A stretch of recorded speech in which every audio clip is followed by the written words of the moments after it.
بسم اللہ الرحمن الرحیم. آج کا ہمارا ٹاپک ہے section 142 P P C being member of unlawful assembly. اس کی میں پہلے ڈیفینیشن پڑھ دیتا ہوں جیسے کہ پی پی سی میں دی گئی ہے اور پھر آگے اس کی اسکوپ اور اپلیکیشن پہ بات کریں گے. Whoever being aware of the facts which render any assembly an unlawful assembly intentionally joins that assembly or continues in it is said to be a member of an unlawful assembly.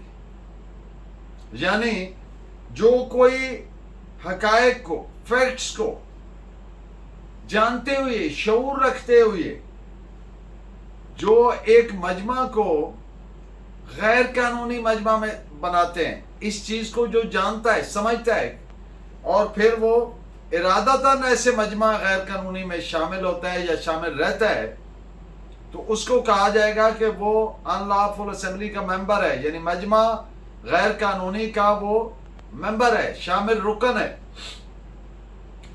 اس کی scope and application section 142 ایسے شخص سے متعلق ہے جو یہ جانتے بوجھتے aware ہوتے ہوئے کہ یہ مجمع غیر قانونی ہے اور اس کو شخص کو پتہ ہے کہ غیر قانونی کیسے ہوتا ہے. یعنی جب کوئی مجمع 5 اور more persons نیت مشترکہ سے کسی ارتکابی جرم کے لیے یا سینٹرل یا پروونشل گورنمنٹ کو یا لیجسلیچر کو اوور ایپ کرنے کے لیے بائی شو آف فورس اور بائی یوز آف فورس وغیرہ وغیرہ، تو جو ایسا مجمع ہوتا ہے وہ غیر قانونی ہوتا ہے. اب ایک شخص کو پتا ہے کہ یہ مجمع غیر قانونی ہے اور وہ اس کا شعور رکھتے ہوئے اس کے باوجود اس میں شامل ہوتا ہے یا شامل رہتا ہے، continues to be part of that, تو پھر وہ شخص اس کا نہ صرف ممبر ہوگا بلکہ جو وائریز آف سیکشن 149 ہے وائکیریس لائبلٹی کی، نیابتی ذمہ داری کی، اس کے لیے بھی مستوجب سزا ہوگا. اس پہ آپ ایک ججمنٹ نوٹ فرمائیں 2001 بریکٹ 5 SCC پیج 235.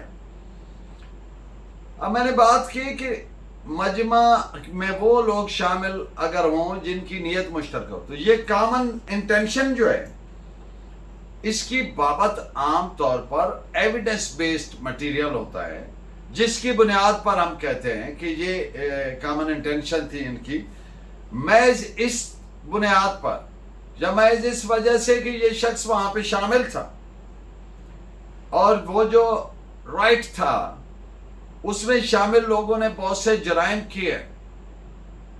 اب دیکھنا یہ پڑے گا کہ کیا اس شخص کی نیت ان کے ساتھ کامن تھی، کامنالٹی آف انٹینشن تھی یا نہیں تھی. تو یہ کیسے انٹینشن آپ جانتے ہیں، انٹینشن کا تعلق نیت کیا ہے، ایک سٹیٹ آف مائنڈ ہے، ذہن کی ایک حالت ہے، کیفیت ہے. تو intention is always gauged from the surrounding facts and circumstances. جو حالات و واقعات ہوتے ہیں اس انسیڈنٹ کے، ان سے پتہ چلتا ہے، اس آدمی کے ایکٹ سے پتہ چلتا ہے. تو یہ اسی طور سے ان کی ایسرٹینمنٹ ہوتی ہے، اس کے ایکٹ سے پتہ چلے گا، جو ایویڈنس آن دی ریکارڈ آ رہی ہے اس سے یہ تیقن کیا جا سکتا ہے کہ یہ شامل تھا، مجمع غیر قانونی کا ممبر تھا یا نہیں تھا. اس پہ آپ ایک ججمنٹ نوٹ فرمائیں AIR 1923 مدراس پیج 369. اس کوشچن کی ڈٹرمینیشن کے لیے، اس سوال کے تعین تیقن کے لیے کہ آیا جو لوگ اس مجمع میں شامل تھے، ظاہر ہے 5 یا 5 سے زیادہ کا ہوگا تو یہ افینس بنے گا، ان کی جو کامنالٹی آف انٹینشن ہے، نیت مشترکہ کا جو فیکٹ ہے، وہ اس طور سے محض کیا وہ ارادتاً شامل تھے مجمع غیر قانونی کا اویئر ہوتے ہوئے، یا وہ پیسو وٹنسز کے طور پر اس کا حصہ بنے، یا ایک ہیومن سائیکی ہے، کچھ لوگ اکٹھے ہیں، بعض لوگ ویسے شامل ہو جاتے، وہ جو ایک آئیڈل کیوریاسٹی ہوتی ہے, ویلے کھڑے ہوتے ہیں اس میں شامل ہوتے ہیں, یہ ہو کیا رہا ہے, تو وہ پیسے وٹنسز ہوتے ہیں, تو ان کو نہیں کہا جا سکتا کہ وہ ممبر اس طور پر تھے غیر قانونی مجمع کے. تو اس طور سے جتنے بھی سراؤنڈنگ انٹیلنگ فیکٹس اینڈ سرکمسٹانسز ہوں گے, جو حالات و واقعات ہوں گے, جو انڈیویجول ایکٹس ہوں گے, ان ساری چیزوں کو سمجھنے پرکھنے کے بعد ہی یہ تیقن تعین کیا جا سکتا ہے کہ اس پہ آپ ایک انڈین سپریم کورٹ کی ججمنٹ نوٹ فرمائیں, AIR 1965 سپریم کورٹ پیج 202. آج کا ہمارا لیگل میکسم ہے نووا کانسٹیٹیوشو فیوچرسٹ فارمن امپونری ڈیبٹ نان پریٹریٹس. اس کا مقصد ہے a new law ought to be prospective not retrospective in operations. کہ جب بھی کوئی نیا قانون بنتا ہے اس کو پراسپیکٹو ہونا چاہیے, آئندہ سے متعلق ہونا چاہیے, فیوچرسٹک ہونا چاہیے اپنے عملداری میں, اپنے آپریشن میں, نہ کہ ریٹروسپیکٹو ہو, یعنی کہ ماضی کے گزشتہ زمانے سے متعلق نہ ہو. تو یہ ایک جنرل پرنسپل ہے. پرائما فیشائی an act deals with future and not with past. If it were so, تو جو لوگ پہلے سے ایکوائرڈ رائٹس ہوتے ہیں لوگوں کے, آنے والا ایکٹ چاہے تو ان کو انل کر دے, منسوخ کر دے. تو اس لیے ایسا نہیں ہوتا. جنرل پرنسپل یہ ہے کہ it ought to be always prospective. Lord Bacon کے الفاظ میں criminal offenses cannot be created by giving retrospective effect.